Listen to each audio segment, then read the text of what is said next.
I hope you enjoyed the match for today's live stream. There we go. Come on.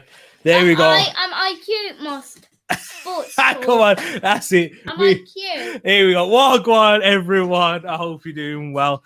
My little nephew there coming in for the introduction of our massive, huge 2-1 win up against West Ham United for our quest for the top four. Wow, what a roller coaster game that was. Arsenal, they don't ever do it the easy way. We never do it the easy way. Thank you to everyone who came to join me for my watch along. It was an absolute pleasure having you guys. If you want to go check out my goals, the reactions to the goals, go check it out. I will get a timeline, timestamps, chapters all sorted out for you later on today. But what a win. Sweet win to take us back into fourth place as Tottenham Hotspur beat Leicester City earlier on by 3-1. Was hoping Leicester would help us out, but we done our jobs ourselves. And there's some individual performances we certainly need to talk about before I wrap things up in terms of the match reaction. But I just want to talk about the importance this means to Arsenal. We got Moss in the place as well. We're number one, he's saying. North London is red currently, and it's a huge win to take us 2 points clear with Spurs playing Liverpool on the weekend. So, yeah, huge win. We could potentially go 5 points clear if we can go and grab that win up against Leeds at home when it comes to us playing Spurs and that Thursday night game. Not next Thursday, the Thursday after. But that's a huge win in terms of keeping up the momentum that we've shown in our past 2 games before this one with the win against Chelsea and Manchester United. And I just want to say, how many of you guys, Arsenal fans or not, thought that we would pick up 9 points from our next 3 games against Chelsea away, Manchester United and West Ham United away? How many, when we lost to Southampton by 1-0, would go and pick up 9 points in the next 3 games? Who thought that? I didn't indeed. T-Money, where was ya? Did you miss the game? Wilf, you was there with me in the watch along. It was great to have you. Thank you, Moss and Wilf, and everyone else who joined for that watch along. But guys, we need to talk about these moments in the game right now and talk about the goals. I think that's what we need to start off with. Holding. Rob Holding. We'll talk about him a lot. Don't you worry. We will talk about Rob Holding for sure. But he scored the first goal in the 39th minute. At that moment in time, the game was still finely balanced. Both sides were giving the ball away a lot. It was a very sloppy game. Pass accuracy. I'd love to see the stats in terms of pass accuracy because I saw both sides. There was moments where he was giving it to me, to you. Chuckle Brothers settings in the place. But we took the lead from a set piece, from a corner, whipped in by Bukayo Saka, and Rob Holding rose high and scored with a fantastic header. Poor marking from Manuel Lanzini, but that was the difference. Looked to be the difference so far in the game. Started off well. Ramsdale having to make a massive save as well from a set piece for West Ham of their own. But he managed to do it and he managed to make it. And yeah, we were still holding on at that point, but we couldn't hold on until half-time as Jared Bowen scored just before half-time in the 45th minute. I just want to give some criticism, unfortunately, because this would be my only real major bit of criticism in that first half. I thought Nuno Tavares, and mainly for the first 60 minutes, he was shocking. He was appalling. He just couldn't get into the game, and defensively he was looking to get beat 1v1 when Bowen was up against him. When he had the ball, he was even worse. Loose touches, giving it away, driving into space, doing those Nuno Tavares things with his runs, but running straight into traffic and not dealing with it well. So I didn't think Nuno Tavares had a great game at all.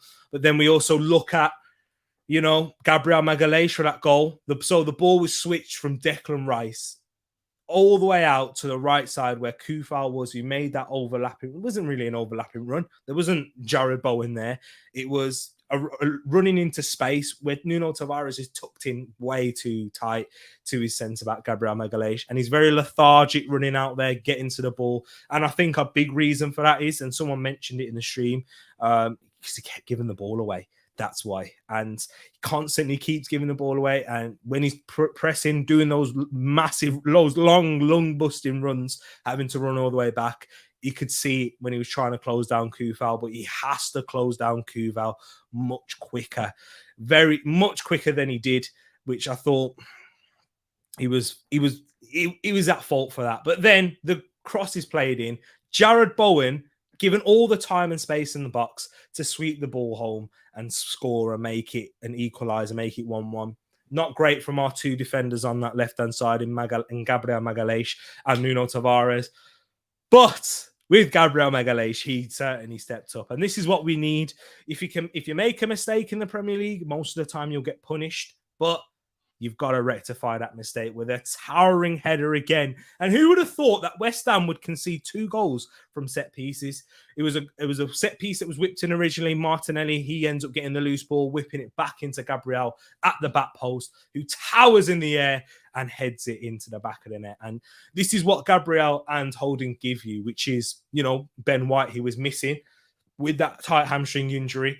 And what I was looking at was, Ben White, we miss his ball progression, especially with no Thomas Partey in the midfield. How West Ham were going to set up off the ball, they were going to try and counter it, like set up in a counter-attacking way. And they did that, and they did try to spring plenty of counter-attacks upon us. But I thought, and we had to really progress the ball quickly enough to break them down. I thought might miss that from Ben White. But I thought the advantage that we'd get with Rob Holding being into the side is his aerial ability. We've seen it when he comes on and becomes that third centre-back in a back three.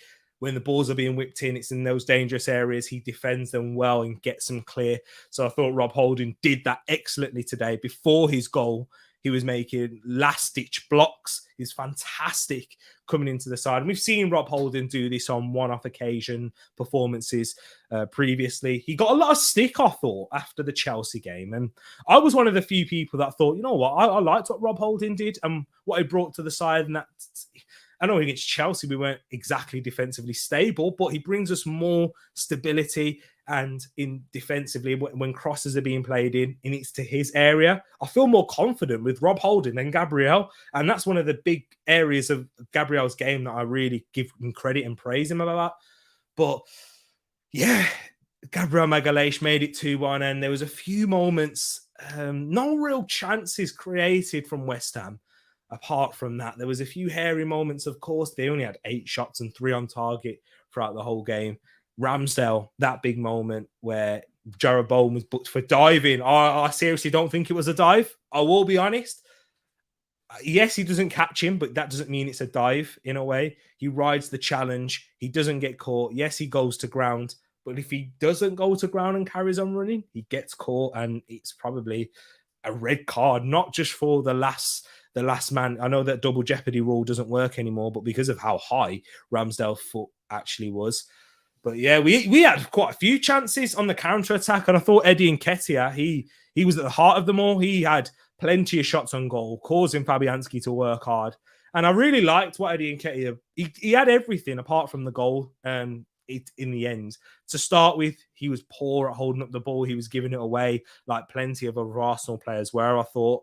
But yeah, I really liked what he brought towards the end of the game. And he did this against Manchester United too, where he grew into the game and his hold-up play was getting better and better. His link-up, he's running into channels as the game went on, which usually you think that would get worse and lessen as the game goes on, as you start to become more fatigued and tired and whatnot. But yeah, Eddie Nketiah, I thought he had a good game and he had a few chances, which he should have scored. He deserved a goal for his hard work and getting in those areas. And maybe, that shows the area of development that we need at Arsenal. I can see Jermaine Defoe here. He's on the Sky Sports punditry. He was a killer in front of goal. He would have got into those similar areas and most likely would have taken those chances. That's what Eddie Nketiah is missing in his game. But maybe if he gets a run of games and a good goal-scoring run, you may see that through Eddie Nketiah in his career. Not that I think it will be at Arsenal, but that's what we may see. But big up to everyone in the chat right now. Mark Stanley in the play saying not the best performance, but a massive 3 points all the same. Come on, you Gunners. Exactly that, Mark. That's what we need to take from this. at this point of the season, performances aren't the most important thing. It's just grabbing the result. And if we can do that, will be amazing. Big up sis as well. Yes, Drew, you are so cute. Indeed. If you missed the intro, go check it back at the end of it. It will be worth it. I'm sure you will like it indeed. The TPG thought we could pick up 9 points. It's on record. And the TPGs being the toxic positive gooners in Creambone, Wilf, Moss, and the likes of. But yeah, I never thought we would. I didn't think we'd win today. I thought we'd draw, but we managed to grab the win. Wes Bird in the play saying, hey, everyone, huge result in that Champions League race. Sartvik saying, with a top striker, with 3 or 4-1. Maybe that with a top striker, with a lethal finisher. I think you're right. Mr. W. Okay, big up Mr. W. Yes, love to hear that. And no way, thank you, Wesbird. We got Mr. and Mrs. in the place. Love to see that there. Time to send Leeds back into the championship now, eh? And next week, it's going to be a huge game, Sartvik. It's a good point, and Leeds are going to be up for it. I didn't think they were that bad yesterday up against Manchester City. They're just showing the goal there again. And once again, Nuno is at fault for me. But yeah, I think if they put a similar level of performance, they'll make it a difficult game, but not a game for where we should go and grab the win. We definitely should, Sartvik, indeed. And if we can put up a decent level of performance, if we can do just enough, I'll be happy, even if it's not a great performance, as Mr. is saying, and he says, I'm very shy. Hey, I know that's not the case. Big up, man. But yeah. Big result, and we'll talk about a few of the players now, and I'll just give some quick ratings. This is quick, don't take it as final. I may change because this is straight after the game. Ramsdale made a huge save. Apart from that, didn't really have too much to do, apart from some crosses, claiming some crosses, punched them away, which I think he dealt with well. So I'm going to give Ramsdale a 7. Aaron Ramsdale gets a 7 for me. Tomiyasu, I thought he was excellent, man. And it's a real shame because he came off the pitch holding that calf. I'm hoping that Tomiyasu isn't gone for a while. Let me know your thoughts in the chat, guys. What would you give Mark Ramsdale, Aaron Ramsdale, and Takehiro Tomiyasu in terms of their ratings? Because I'd probably say Tomiyasu gets an 8. I know Brad was saying that he looked like he was giving the ball away a lot at points in the first half. I thought he was all right, though. I thought he was a good outlet for us. And yeah, he's not the most comfortable on the ball anyway, I don't think, for Takehiro Tomiyasu, but the defensive presence he gives, aerial ability when the ball's being clipped long, him and Holding, aerial beasts in. So you're not going to beat them guys if you're whipping it into the back post to them.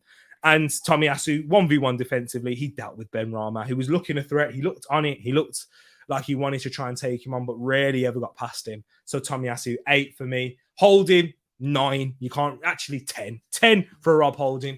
Gabriel, if it wasn't for that goal, I'd say a 5, but he scored a big goal, so I'm going to up it to a 7. Tavares, 4. I was going to go lower than that, but I think after the goal, he grew into the game. Maybe a 4 or 5, but I'm going to be harsh and go with a 4. And then we got El Nene. He played a wonderful ball for Eddie Nketiah for him to have a chance on goal, a shot. Apart from that, it gives us defensive presence. Not great at moving the ball quickly, and Thomas Partey. But for El Nene, you can't give him lower than a 6. Does El Nene ever get lower than a 6 in his performances, or higher than an 8? Probably not. So we'll give Mohamed El Nene a 6 there. Xhaka, I thought he was doing well. I'm going to give him a 7 for Granit Xhaka. I thought there was a period in the game where I was saying in my watch long, he seemed to have picked up the disease from Nuno Tavares and giving the ball away, but he started to keep it a lot better. Move.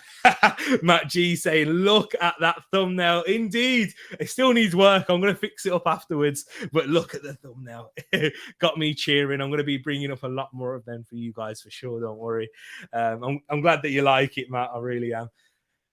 But yeah, Xhaka, 7, El Nene, 6, and I'd give Ødegaard. I thought Ødegaard was quality in a way. Silent assassin, I call Martin Ødegaard, because he's not always doing the flashy things, but he does the basics, the fundamentals of football so well. I'm going to give Ødegaard a 7. 2, Saka. I think we're going to get a lot of sevens today, and I'll give the number 7 a 7 for that performance. Massive. He was definitely our outlet going forward. Looked a little bit leggy. I think he might be suffering from that injury a little bit, guys. He did come off too. We took everyone off in that right side of midfield, right back, and right mid. So I'm going to give Saka a 7 too. I'm going to give Eddie Nketiah. I don't want to go lower than a 6. I'm going to give Eddie Nketiah a 7. I know it might be quite generous. It definitely is generous given the chances that he had. But I think he generated a lot of these chances himself with his runs, with his pressing. And I thought if it was the first half, I'd have given him a 5, but because of that second half performance, I thought it was much better. So I'm going to give Eddie a 7. Let me know if I'm wrong, if I'm being a bit too generous with Eddie Nketiah there. And Martinelli, big contribution for the goal. And Brad was saying it in the live stream. I thought it was quiet up until that assist. And then he did his defensive work well. If I'm going to give Eddie a 7, right, I'm going to give Eddie a 6 and Martinelli a 6. I'm going to go because I have to give him the same. I can't give Eddie higher than Martinelli, and I can't, you know what I mean? And I don't think Martinelli deserved higher than Eddie just for the assist as well.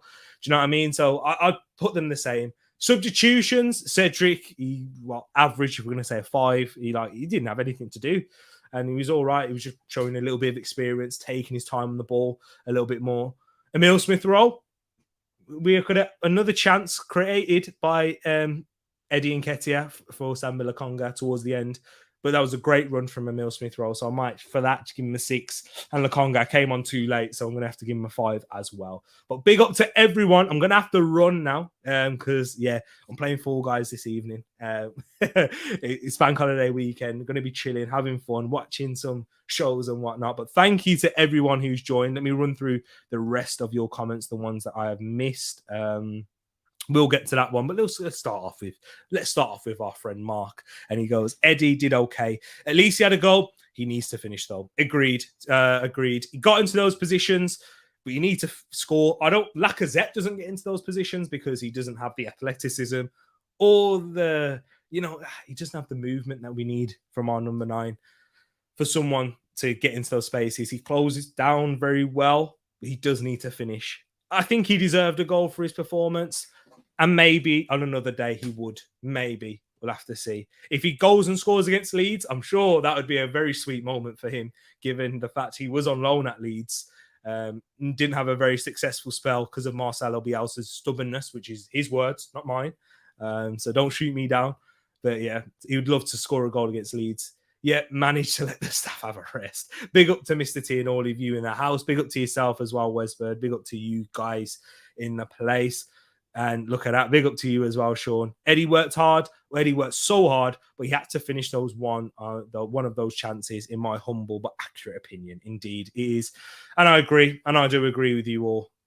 So I'd give Eddie a 6. I knocked him down from a 7 to a 6 for that reason.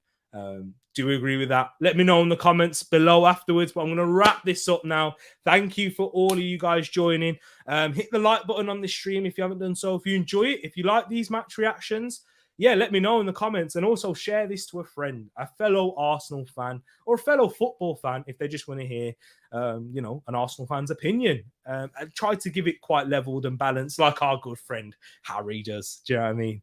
Like Harry, and Tom as well. Those two massive inspirations. But hey, Moss is giving Eddie a 7. I don't mind. I like it. I initially gave him a 7 for his hard work. But yeah, probably had to knock him down because he didn't score. If he'd have scored, he probably would have got a 9. But yeah, big up to everyone. Thank you so much. And love and peace to you all. We are out. Have a good one. Enjoy your bank holiday if you're in the UK. And enjoy the rest of your Sunday elsewhere. Peace.